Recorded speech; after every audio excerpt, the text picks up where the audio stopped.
এক কাপ গুঁড়ো দুধ আর হাফ কাপ ময়দা মিলিয়ে আজকে আমি 1 কেজিরও বেশি কালোজাম মিষ্টি বানিয়েছি। আপনারা আমার গোলাপ জামুন মিষ্টির রেসিপি এত পছন্দ করেছেন আর অনেক প্রশ্ন ছিল আপনাদের। আজকের ভিডিওতে আমি সব প্রশ্নের উত্তর দিব। এই রেসিপিটা কিন্তু একদমই মিস করা যাবে না। রেসিপি শুরু করার আগে আপনাদেরকে প্রয়োজনীয় একটা জিনিস দেখাই। কত প্রয়োজনীয় একটা জিনিস, ফ্যান এবং লাইট একসাথে। যখন রান্না করতে করতে একদম হাঁপিয়ে যাব তখন ফ্যান দিয়ে দিব।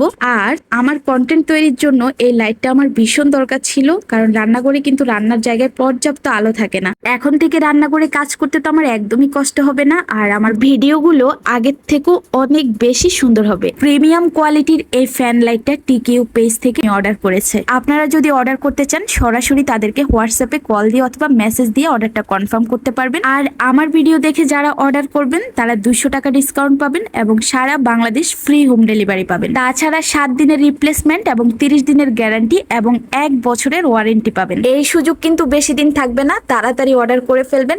আমি ওনাদের পেজের লিঙ্কটা কমেন্টে দিয়ে দিই। কালোজাম মিষ্টি বানানোর জন্য এখানে আমি প্রথমে 2টা ডিম নিয়েছি। ডিমটা ছিল রুম টেম্পারেচারে। আর তার মধ্যে দিয়ে দিয়েছি 2 চামচ চিনি, 1 চামচ পানি এবং 2 চামচ সয়াবিন তেল। এবার এটাকে ভালোভাবে মিশিয়ে এক সাইডে রেখে দিয়েছি। এরপর অন্য একটা বাটিতে 1 কাপ গুঁড়া দুধ, হাফ কাপ ময়দা এবং হাফ চামচ বেকিং পাউডার দিয়েছি। দিয়ে ভালোভাবে মিশিয়ে নিয়েছি। এবার ডিমের মিশ্রণটাকে অল্প অল্প করে আমি দিয়ে ডোটা মেখে নেব। ডিমের মিশ্রণটা কিন্তু একসাথে দিতে যাবেন না, তাহলে কিন্তু ডোটা একদম পাতলা হয়ে যেতে পারে। আমি 2 থেকে 3 বারে ডিমের মিশ্রণটা মিশিয়েছি। আর দেখতে পাচ্ছেন এখানে কিন্তু আমার অল্প একটু ডিমের মিশ্রণ রয়ে গিয়েছে। আর ডোটা কিন্তু মোটামুটি একটু নরম টাইপেরই হবে। এটার মধ্যে আমি শেষে দিয়ে দিয়েছি 1 চামচ ঘি। ঘিটা অবশ্যই দেওয়ার চেষ্টা করবেন। অনেকে আমাকে প্রশ্ন করেছেন, আপু ডিম দিয়ে যে মেখেছেন ডিমের একটা গন্ধ আসে না? না, একদমই আসে না। আপনি খাওয়ার সময় দেখবেন ঘিয়ের সুন্দর একটা ঘ্রাণ আপনার নাকে আসতেছে। এরপর আমি ডোটাকে 10 মিনিটের জন্য রেস্টে রেখে দিয়েছি। 10 মিনিট পরে আমি চলে আসলাম মিষ্টি বানানোর জন্য। হাতে একটু ঘি মেখে নিয়েছি। আর দেখেন মিষ্টির ডোটা কিন্তু অনেকটাই এখন শক্ত হয়ে গিয়েছে।